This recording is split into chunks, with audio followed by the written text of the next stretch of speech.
right, welcome back, everybody. Just want to just let you know that we have a new episode today. This is Inside Look, South Jersey Girls Basketball. And today I have a very special guest. I have head coach Jackie Mulligan. She's the head coach of Haddonfield Memorial High School. So I want to welcome her to the podcast and to the show and just thank her for being our guest. So how are you doing today?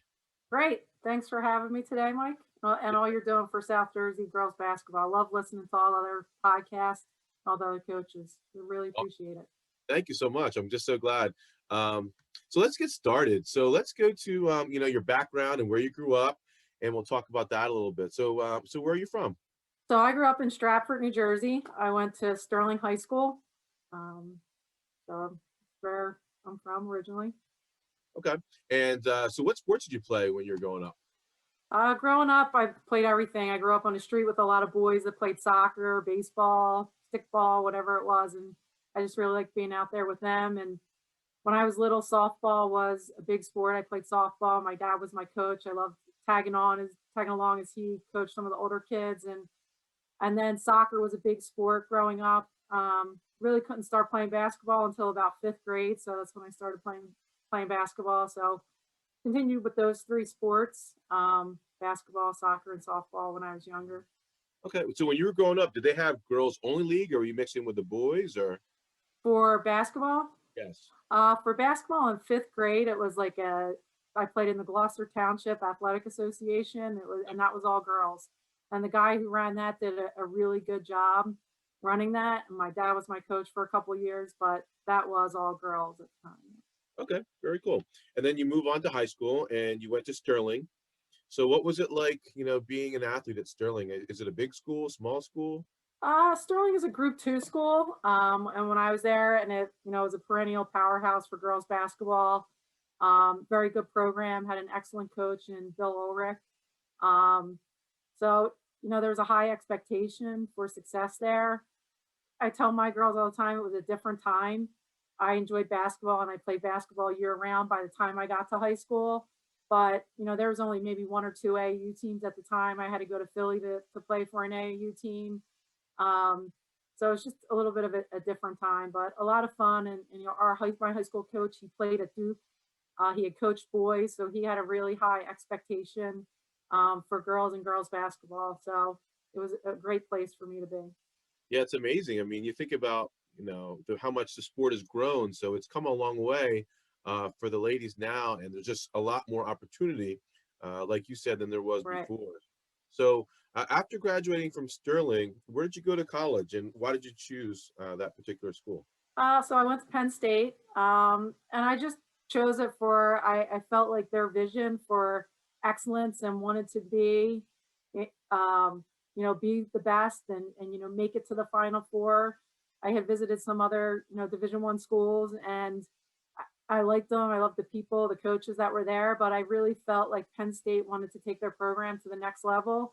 And I really enjoyed the girls and the campus. If you've ever been up there, it's an amazing place. So it's just an overall great fit for me, being up there. And fortunately, my freshman year there, I didn't get much playing time, but true to what her vision was, we became the #1 team in the country at the time. So definitely a big jump from being, one of the better players in South Jersey basketball to being on one of the best teams in the country. A huge learning experience for me, but I wouldn't trade it for anything. I didn't get a lot of minutes, but it was probably my biggest growth as an athlete. That's pretty awesome. I mean, to step outside your comfort zone, to pursue your degree, to continue to play sports. But what made you come back to South Jersey after graduating? Why not stay up there?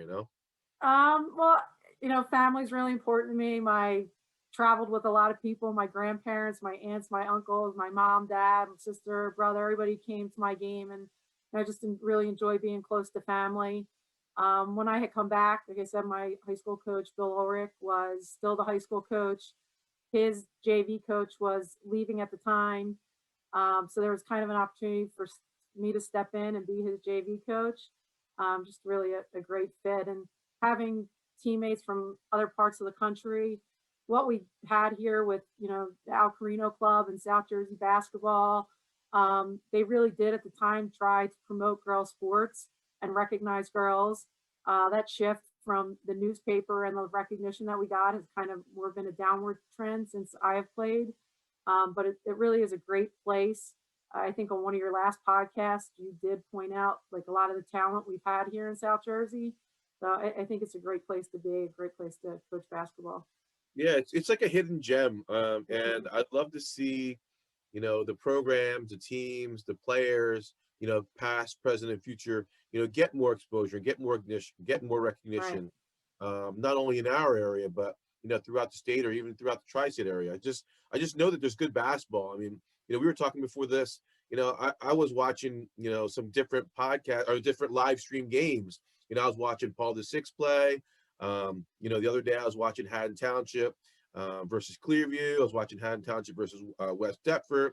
I was watching the Haddon Heights team. There's so many games you can watch, and you really do get a sense that there's a lot of talent here. I think one of the challenges is there's a lot of girls that play multiple sports Right. in the area. So I think that's one of the issues is we're also competing with field hockey, soccer, lacrosse, softball. So, these girls are kind of, scattered about and they have to decide what they really want. But as far as pure Right. basketball talent, we have some athletes that are multiple sport athletes, but are phenomenal basketball players. I mean, look at Keegan Douglas is one Right. from your school. I mean, she's a phenomenal soccer player. And here she is. She's the floor general of your team. So, she's making it work, depending on the venue, but she's just out there competing and really just having fun and enjoying. So that's what I'm really looking forward to. Now you kind of got into it a little bit, but so how did you? What made you decide that you wanted to get into coaching? So you're here, you're at Penn State. You're one of the best schools in the country as far as academics, really too, but athletics at the time. You graduate with your degree, and you come home, and now, what motivates you to start coaching? I think when I was at Penn State, they used to have a camp every year as part of our being a member player for Penn State. My coach had played at Immaculata going way back and played for Kathy Rush. So Kathy Rush had these big camps and she encouraged us to work the camps. So I really, really enjoyed working with the younger kids at the camps. And when I come back, before I was still continuing to take some classes after I graduated from Penn State. And I helped out at my middle school, and Jess Kopsky happened to be in middle school, who was a great player in South Jersey. And, she just loved the game and loved to play basketball. And I just enjoyed sharing my knowledge with her to help her grow. So I think that's really where just my love of taking everything that was given to me. I've had a lot of great coaches in my life, and seeing kids like eager to want to get better and being able to share that with them. Yeah, and it was a funny story I kind of shared. So, we were talking before that Jess Kopsky, she, my daughter and her daughter were in school together, and I was picking up Sophia from her house, and somehow we got on the subject of basketball. I guess because she found out that my kids played, and then she talked about Sterling and how she played, and she. The funny thing was that day she mentioned you, and I just told you that story, and she was just so thankful. So the story basically was that, when she was looking at schools, I mean, she was a very, very good scorer. I mean, you told me she was 9 points away from hitting 3,000 points. Right. So that's just phenomenal. But she said that one piece of advice she gave her was to go to a school that's going to help her in her career so that when she's done playing basketball, she's able to, transition to her next part of life. And the other thing that you had mentioned to her that she really took to heart was trying to find a school that would guarantee her 4 years of scholarship.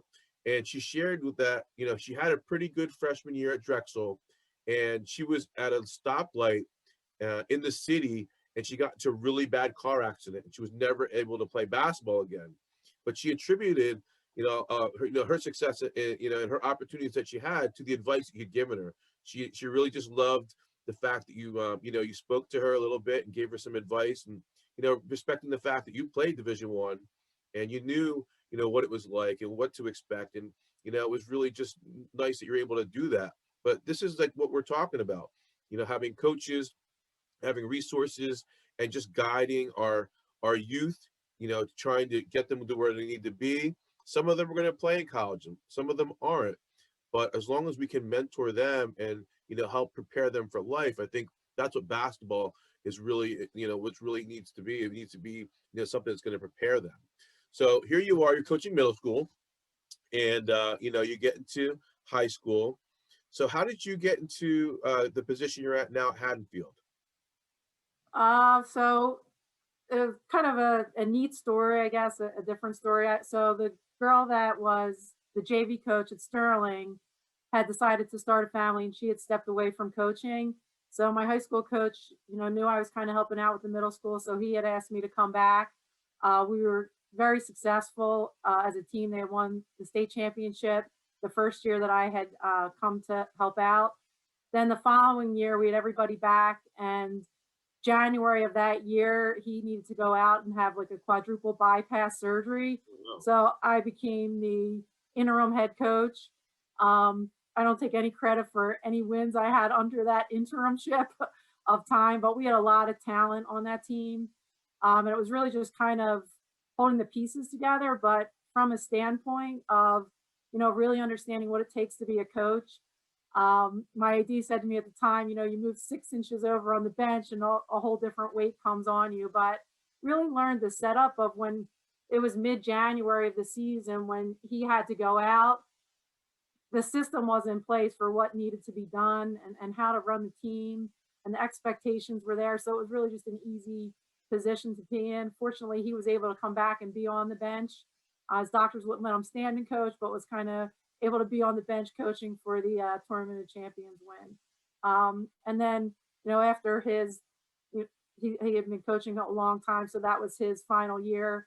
And then being an adjunct, I didn't teach at Sterling. I teach in Cherry Hill School District. He really went to the Sterling, administration and kind of vouched for me to come back to where I had gone to school. So fortunately, I was given the job hired as the coach at Sterling in 2001, 2002 was my first year there. I was there for 4 years. My final year, we won the South Jersey Group 2. And then I had, was having my second child and, teaching full time and coaching full time. I really wanted to be there for my kids and some of their little milestones. So I had stepped away from coaching. Then we moved to Haddonfield a few years later. And in 2014, the position opened up at the high school here.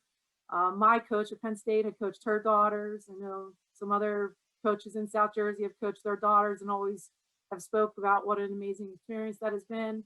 So, knowing they were mid elementary school years and the opportunity was there, after talking to John, who was coaching at Haddon Township at the time, we decided that it might be best interest for my family if I took the job at Haddonfield.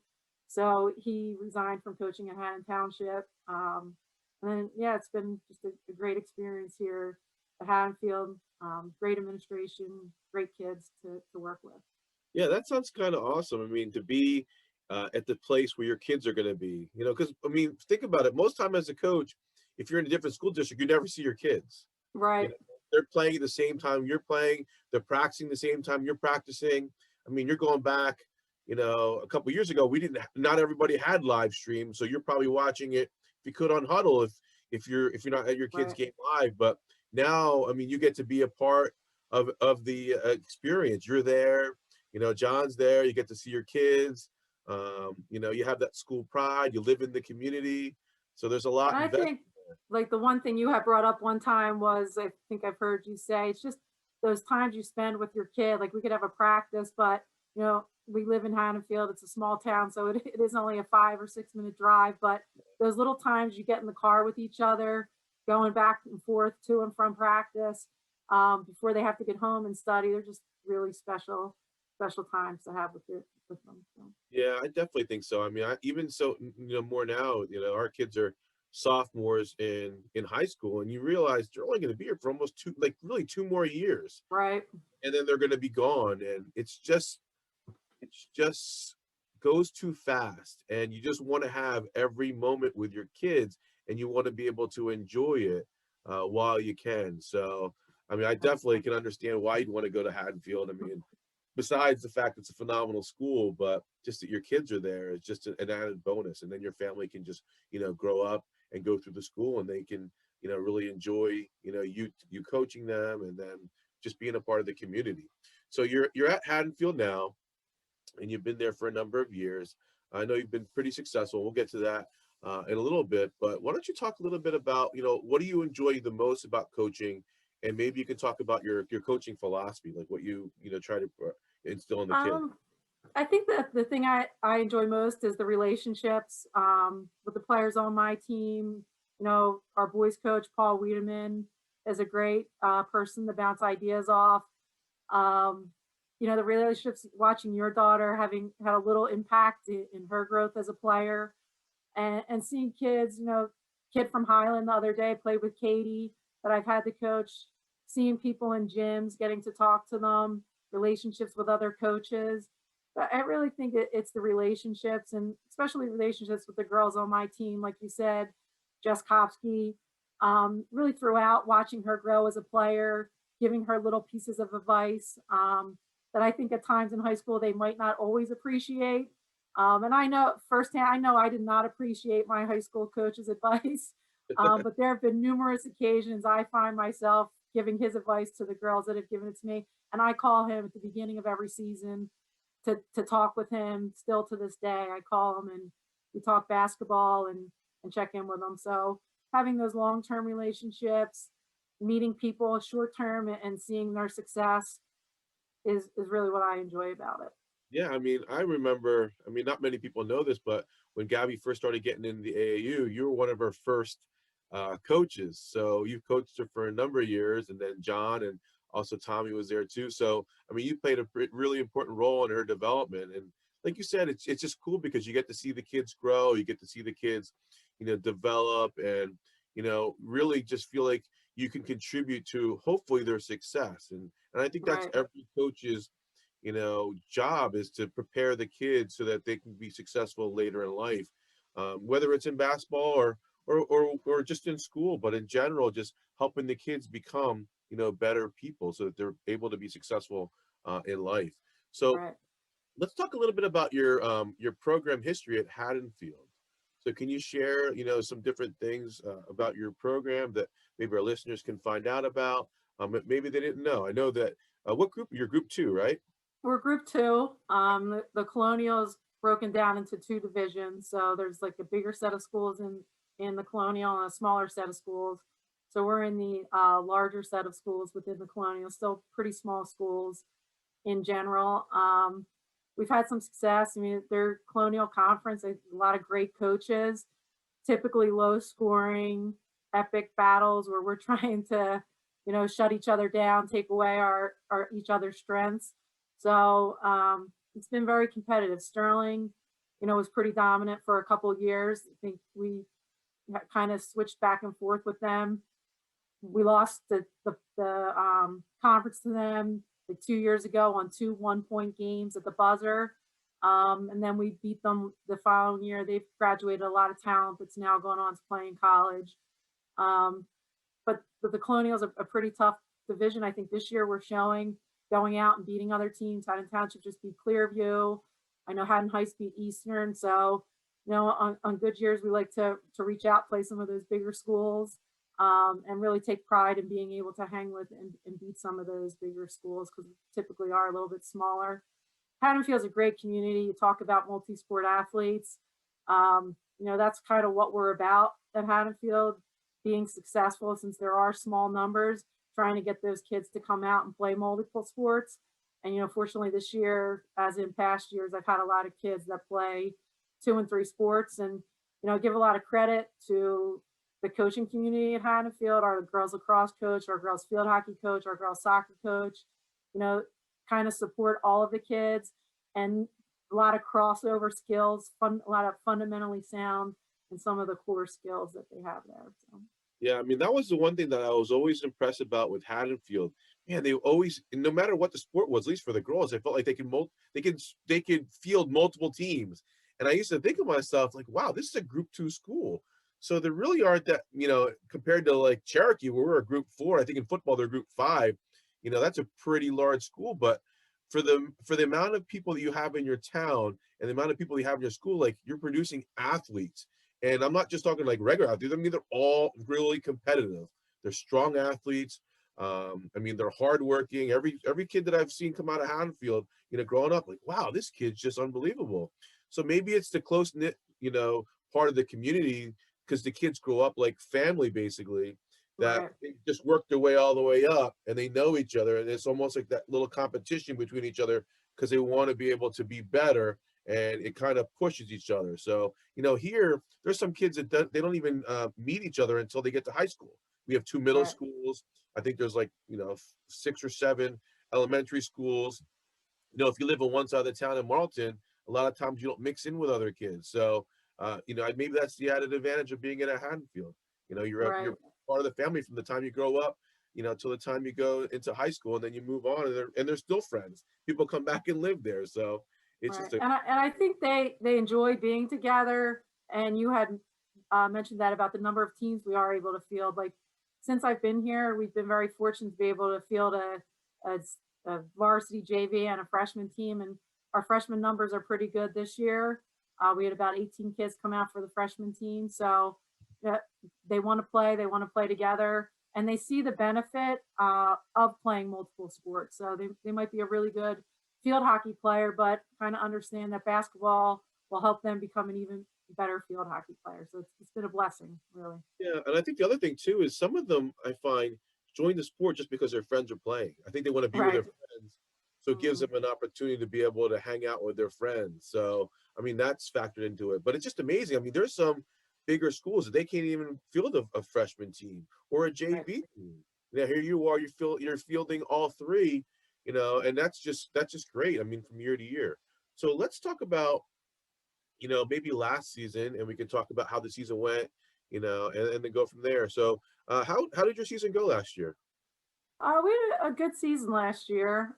We had lost from the previous year. We had lost uh, pretty much our whole starting lineup, except for Keegan was our only returning starter from the year previously, which was a good solid team. That was the team we lost to Sterling at the buzzer twice by one. But we returned Keegan, who was an all South Jersey selection, and that's a huge starting point for us. We were also fortunate that we had a kid move into town in Emma Garris, who is she's gone to Florida Southern for basketball. That was a huge lift for us. And then some other kids that had siblings in the program, multi-sport athletes come in. So we had, and only one senior last year. So uh, Jordan Syke was a senior soccer player. I think they kind of got her to come out and play basketball because of soccer, and she was a big lift for us. But we had a pretty successful season. We won the conference. We competed some of our bigger games. We lost to Eastern by 2 at home. We played hard. We competed with them. Just fell a little short at the end, and that was in that SJV IPT Classic. And so then we played Life Center, who's typically pretty good, brings in kids. So we played them out at Eastern. I think we just really played well. I think that was one of my highlights of the season, to see kids come in off the bench, kind of understand their role. Defensively, we understood matchups. Offensively, we were patient within our system. So I thought that was a really big win for us. We, unfortunately, in the tournament, lost to Middle Township at home. We had lost at that point. Emma Garris had been out with a broken ankle, or really severe sprained ankle. So we didn't have her for that game. And we played really, really well in the first half. They're a great team, extremely well coached. Just ran out of gas a little bit, and they took full advantage of it in the second half to end our season at home. Wow, that's unbelievable. That Eastern team last year, they were a really good team, and I think a Right. lot of people didn't give them the credit. I mean, I remember Cherokee traveled to Eastern, and it wasn't until like the last minute or two that Cherokee pulled the game out, and I thought that they was pretty much an upset until the last couple of minutes. I mean, they gave the kids a run for their money. So, I mean, that was a very, very competitive team last year. And that Life Center team, I mean, they travel up and down the East Coast. You know, they're Right. they're basically just competing here and there whenever they can get games and wherever they can get games. So to be able to compete with these teams, and that Middle Township, I mean, they're experiencing success again this year. They're just always a really good team every year. I mean, again, well coached. So I mean, these are great teams that you're competing against, but I think it prepares you for the next year, and here we are. So let's talk a little bit about this year, and how COVID has kind of like changed things. So obviously, we talked about 15 games. In some situations, there is either a conference or a county championship. Now, you originally said that they planned to do a conference championship, but they postponed that, right? They took that away. Right. Yeah, we were supposed to have a Colonial Conference tournament at the end, but due to the cancellations, we've had to reschedule conference games for that week. So now we're just trying to find a couple extra games. Yeah, it's tough. I mean, I think everybody needs that time to get those makeups, because Right. it might not even be your school, but if another school shuts down and that's one of your opponents, now you got to find the game, and sometimes it's just not able to schedule it right at that moment.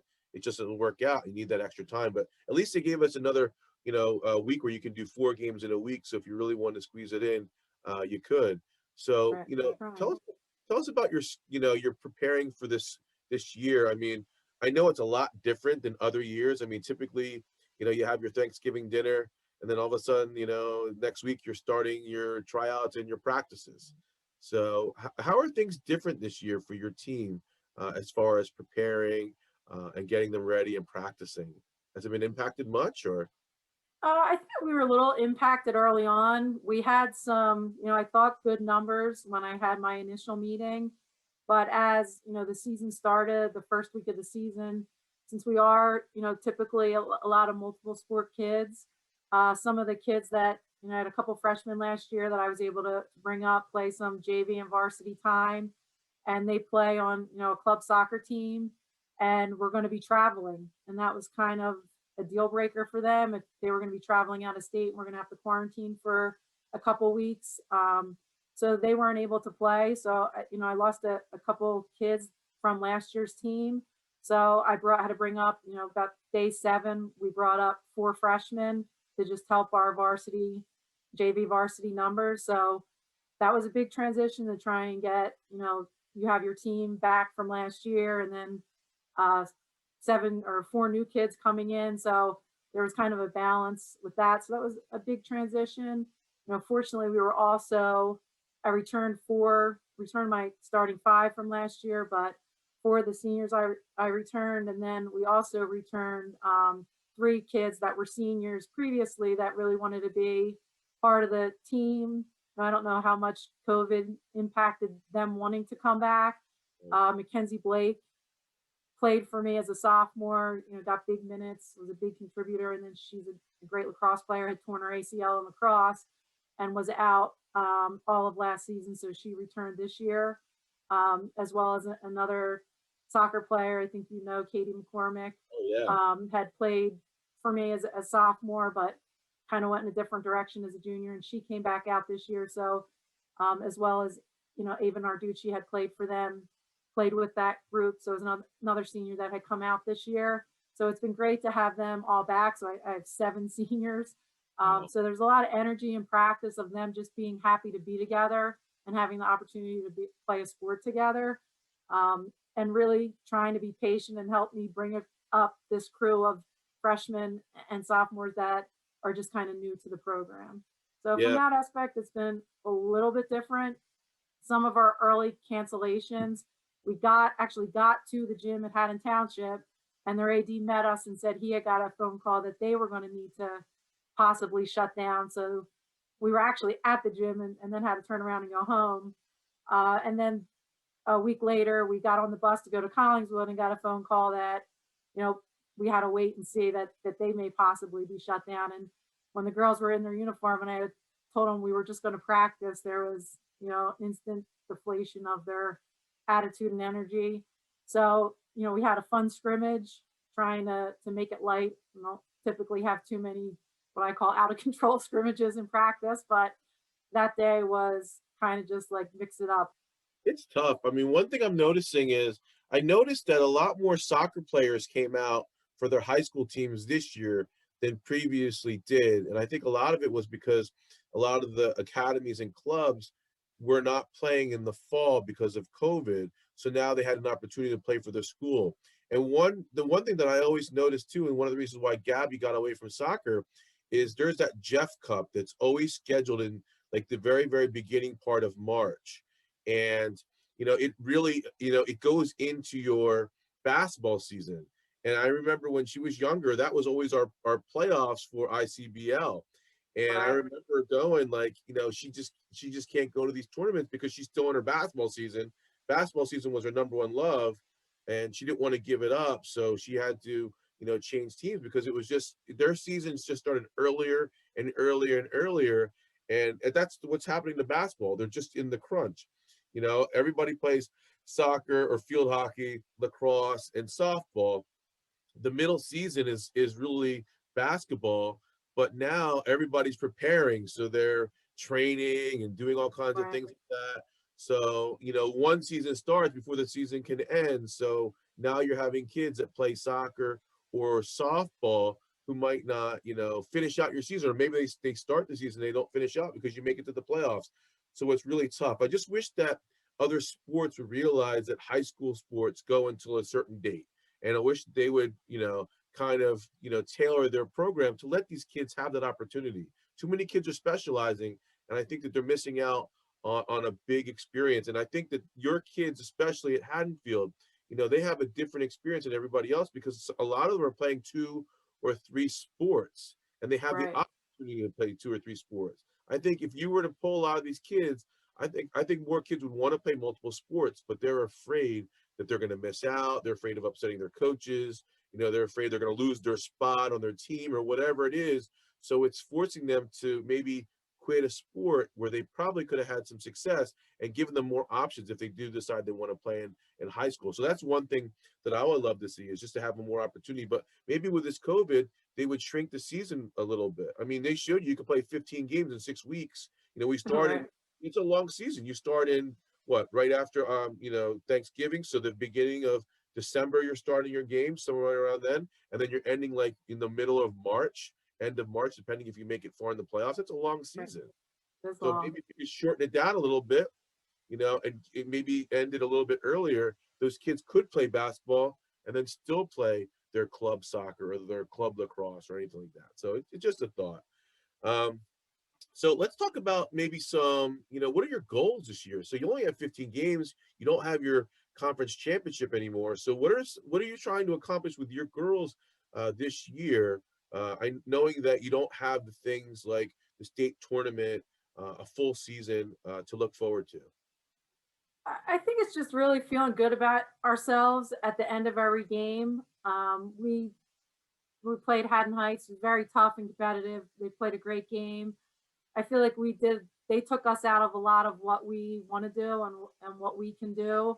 And after the game, even after it was a win, some of us were walking away feeling a little frustrated or kind of dejected. So I think for us, you know, being defensive minded, and I think a lot of it starts with defense.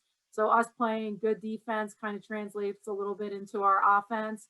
So I think, starting with those fundamentals and doing the things we do well, um, so that we feel good about it at the end of the game, whether it's a win or loss. If we're playing hard, obviously we want to win, but we want to kind of feel good about what we're doing each night. We talk a lot about that. The next one's not guaranteed.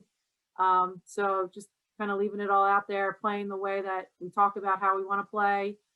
We set a defensive goal usually every game. Um, so pretty much what we're just trying to keep this crew moving in the right direction. Yeah, and I think that's what you really can do, is just take it game by game, and having the girls go out there and just really to compete and be competitive in every game, I think is important. So how do you set up your captains? How do you decide on your captains? What do you expect from your captains? And how do you use them as an asset to help you, with your communication with the team? So I usually let the team pick the captains. I feel like, when you're the head coach, you get to have the say in everything. But generally, I think, it's kind of a hidden ballot. They write it down on a sheet of paper, and I think they're pretty, honest, and they have a good vibe. I explain kind of what I want from a captain, and a captain has to be able to communicate, my expectations kind of in kid language or teenage language of how, coach might say this and this is how we have to do it. So I have, three great captains this year: Keegan Douglas, Emily Smart, and Jenna Walls. Just great communicators to me, feeling like a vibe, trying to create a positive, fun environment. When kids are frustrated, trying to motivate and lift each other up. Uh, Definitely a different season. We used to do a lot of team dinners, a lot of team bonding. There's not so much of that, this year, trying to stay socially distanced, but they do a good job of, through text chains and through Zooms, of really making it fun and including the younger kids in everything that they're doing. So, they're doing a great job. Yeah, it's really nice to have those seniors, especially because the other girls like look to them for leadership, but also they respect them and they look at them as role Right. models. And it just definitely helps if you have great captains. I think it sets a tone for your team. So you mentioned earlier defense was important to you. What else? What are your other keys to success?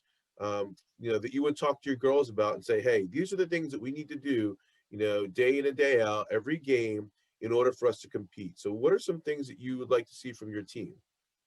Well, I think fundamentals are big to me. I love when a coach says to me, "Your team's so fundamentally sound." So we played Oakcrest today, and after the game, their trainer said, "You just played really, one of the best fundamentally sound defense of teams we've seen so far." And we've only had 4 or 5 games, so and I feel like we have a way to go on the defensive end. But to me, that's kind of a big compliment because I think we all have somewhat control over the fundamentals. And if I can get them to do those fundamentals, we might not all have the ability to be like some of the best players in South Jersey have a lot of natural talent to go with those fundamentals. So I really, feel that's a big compliment to me when a coach says, your team's very fundamentally sound. So, that's a big point of focus. And with that, I think on the defensive end, my first year, why I did not play at Penn State was didn't play any defense. So I feel like I learned at that point in time, if you can defend, your coach can find a spot for you on the court.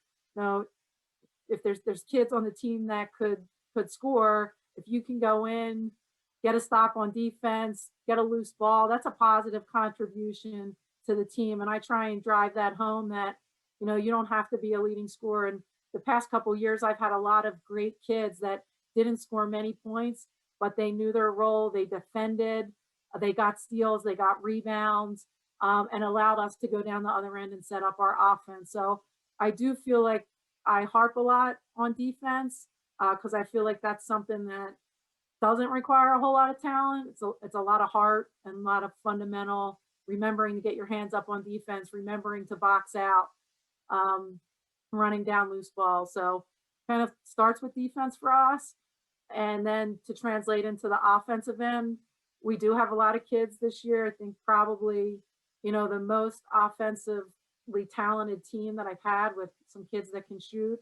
But really understanding that, when we played Haddon Heights, we took a lot of rushed shots, and Haddon Heights didn't really have to play a lot of defense. They just had to box out if we're not making shots. If we're making them, it's a little different story. But when you're not making them, the other team was able to just get a rebound, box us out, and we were making it easy for them. So we talked about today, like really having to move the ball, swing the ball from one side of the floor to the other. And I think that started to click a little bit in the second half today. We were able to get some easier looks and knock down some shots. Wow, that's great. I liked how you mentioned, having a role for each player. And I think that's really a key to success for a lot of teams. And even just notice with, my girls growing up and our girls growing up, because certain kids are going to have certain talents, and they're going to be, very, very good at certain things. And if they can contribute to the team by doing the things they do really well, like defend, rebound, box out, help defense, whatever it is, then I think it makes the team stronger overall. Because I'm Right. noticing that there's some teams that have really awesome talent, but they don't know their role. Everybody's fighting to be the main scorer. Everybody's, looking for somebody else to, be the team leader, or they're all fighting to be the team leader. They're not following, the same team path.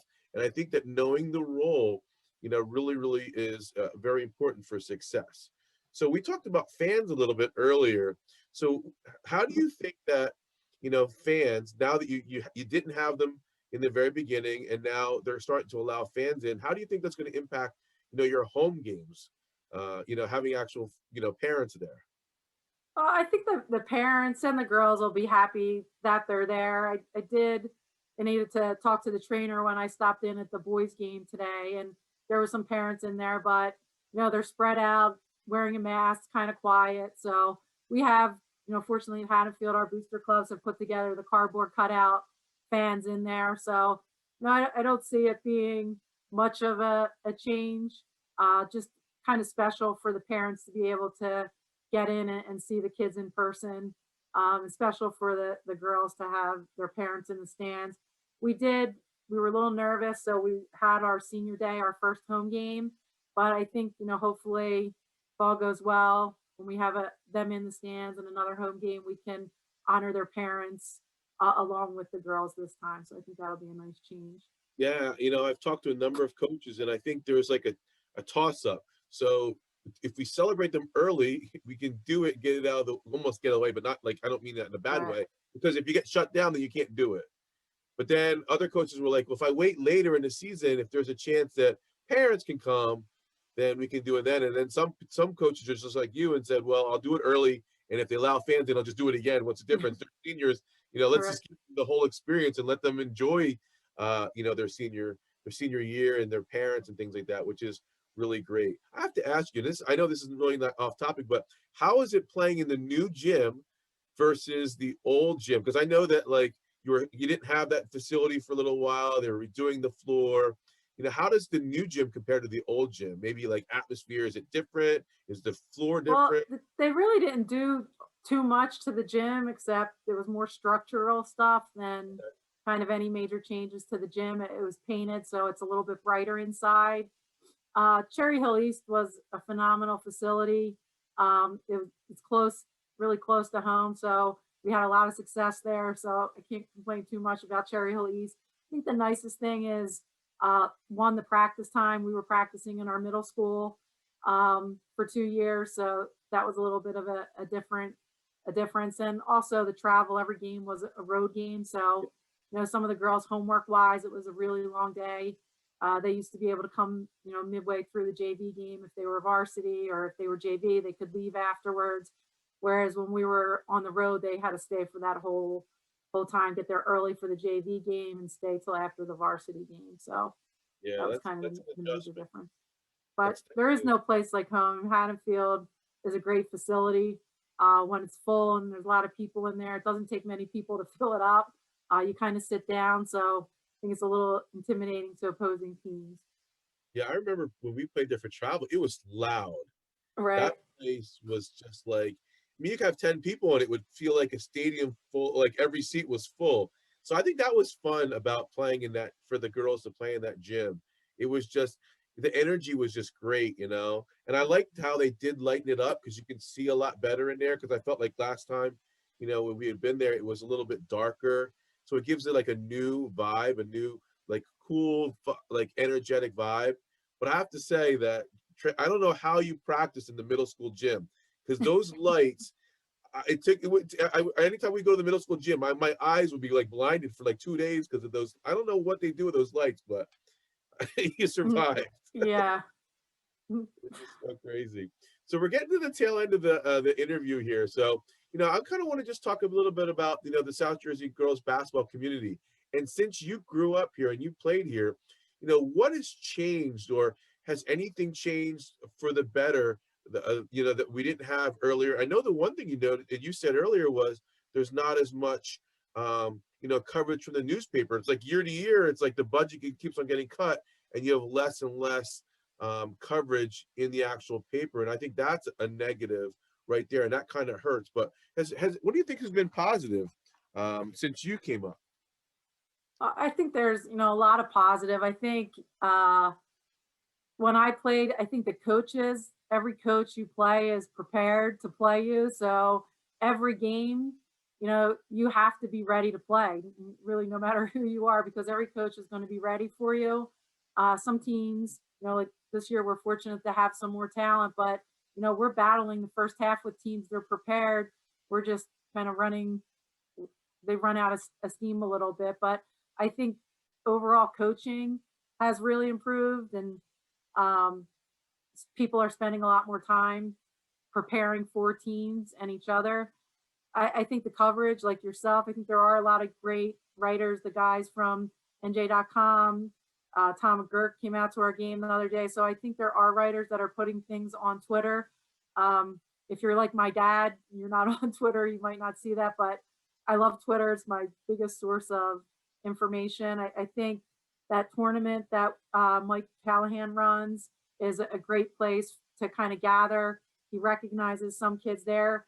I think the nice thing he also does is bring back some of the college players so that the local girls in high school now can kind of see what's going to happen in their future a little bit. But I still think, the Colonial Conference has always been pretty tough for us. And there's a lot of great, I know you guys have battles, Shawnee, Cherokee, Lenape out in the Olympic Conference. I think down the shore conference, I think South Jersey's kind of spread out, and a lot of great teams, a lot of smaller schools in between. So, I think the game is continuing to grow. When I played, there wasn't an ICBL you had mentioned earlier. I think our girls are getting to see each other.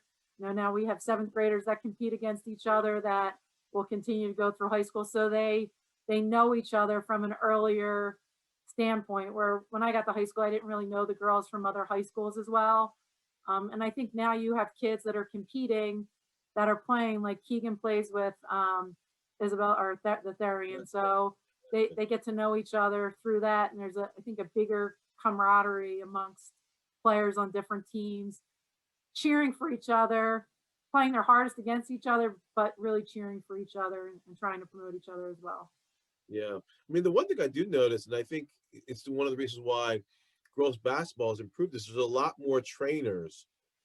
Like training is like the crazy thing now. I mean, I think when, we were growing up, the trainer was basically, you went to the backyard, you went down to the park, you Yeah. bought your basketball, your soccer ball, your football, and you played by yourself most of the time, or you would get the local kids and they would play. And that's how you grew your skills. Right. There definitely weren't any trainers. No. And You're that's right. making an impact. So yeah, I think South Jersey girls basketball is really coming, into its own. It goes through highs and lows. And I think, it's just that everybody has to get together more as a community, and they need to support each other. And I'm not saying that they don't. I'm saying it just needs to happen more and more and more. Like if we can do it, let's do it. Support the teams, like, especially when we get to the tournament time and a team like Haddonfield makes it to, group 2, we're going to cheer on Haddonfield, Right. uh, if we get to the point where there's, another group 4 team that's representing South Jersey and it's not Cherokee, I'd be more than happy to cheer for them. And we have friends, and I know kids from Lenape, from Shawnee, the awesome group 4 schools, Washington Township, Eastern. If any of these girls make it, I'm happy for them. And I think that's, what we need to do more is we need to be able to follow each other. And like you said, go to Twitter and really figure out what's going on. So I just want to say a couple things. Number one, just I want to say thank you. I've been really looking forward to interviewing you, and it's just because I have a lot of respect for you. You were one of Gabby's, like I said, first coaches that really helped her. I mean, we had some fun games together when the kids were playing, and Right. it's just cool now to see our kids transition to that high school period now, and we're getting to enjoy them. And I hope that we'll be able to guide them and show them and give them the experience that they deserve for high school. But if they decide that they want to play at the next level, we're able to do it. But I also hope that we'll take your advice that you gave to Jessica Copsby to make sure that they're using college as a way to prepare themselves for the future if they play sports or not. I mean, the academic aspect is so important. And that's the one thing that I think that people don't realize in South Jersey. There's some great students who are unbelievable in academics. You know what I mean? So Right. I think that's what's really special about South Jersey, which I really appreciate. And I just appreciate all that you do. Like just continuing to produce great program for your girls. I mean, it's very rare to have a school that has a top girls program and a top boys program in the same school. So I mean, that town is just just amazing to me. I don't know how you do it year in and year out, but I mean, you're just there, so it's just fantastic. But if you have anything else you want to say, as far as like if you have ideas or anything like that, we'd love them. You just hit me up anytime with it. But I just want to Sure. say thank you so much. And thanks for all you do. I mean, you have a great kid, great daughters. I've enjoyed coaching them, and getting to know you and your family. And it really is a small basketball community. And thank you for all you're doing. Yeah, this is fun for me. Like I get to talk to coaches, get to know Right. players. Honestly, I just love it. If I'm going to invest my time, I want to invest my time into something that my kids are involved with, so that I can really enjoy it more. So Right. I'm just loving it. Loving That's, every moment. that's great. Thanks so much, Mike. Oh, thank you. I'll see you soon. Take care. All right. Take care. Bye bye.